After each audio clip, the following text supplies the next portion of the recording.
بسم اللہ الرحمن الرحیم۔ السلام علیکم۔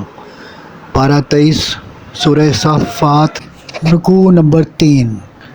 نوح علیہ السلام کی پکار پر قوم نوح کا صفحہ ہستی سے مٹنا، سیدنا ابراہیم علیہ السلام کا ہدایت دینا، قوم کا انہیں آگ میں ڈالنا اور ان کا سلامت رہنا، ہجرت کرنا، اسماعیل علیہ السلام کی پیدائش، قربانی کے واقعات بیان فرمایا سلام ہو ابراہیم علیہ السلام پر، انہیں اسحاق علیہ السلام کی خوشخبری دی جو نبی ہوں گے، اور دونوں اسماعیل علیہ السلام اور اسحاق علیہ السلام کی نسل خوب پھیلے گی، ان میں کچھ نیکوکار اور بعض گناہ گار ہوں گے۔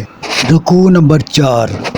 فرمایا کہ موسیٰ علیہ السلام اور ہارون علیہ السلام کو واضح ہدایتوں والی کتاب دی، انہوں نے فرعون کے ہاتھوں بڑی پریشانیاں اٹھائیں، آخر کار اللہ کی مدد سے انہوں نے دشمن کو شکست دی اور ان کی قوم مصیبتوں سے چھٹی اور ان کو نیک ناموں میں رکھا۔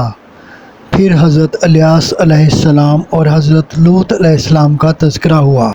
رکوع نمبر 5۔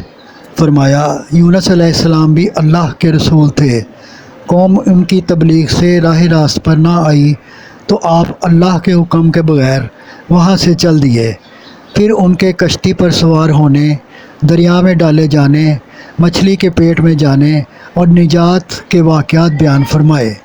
صحت یاب ہوئے تو انہیں دوبارہ قوم کی طرف بھیجا گیا، اور اس دفعہ اہل نینوا 1,00,000 یا اس سے زیادہ کی تعداد میں حلقہ بگوش توحید ہوئے۔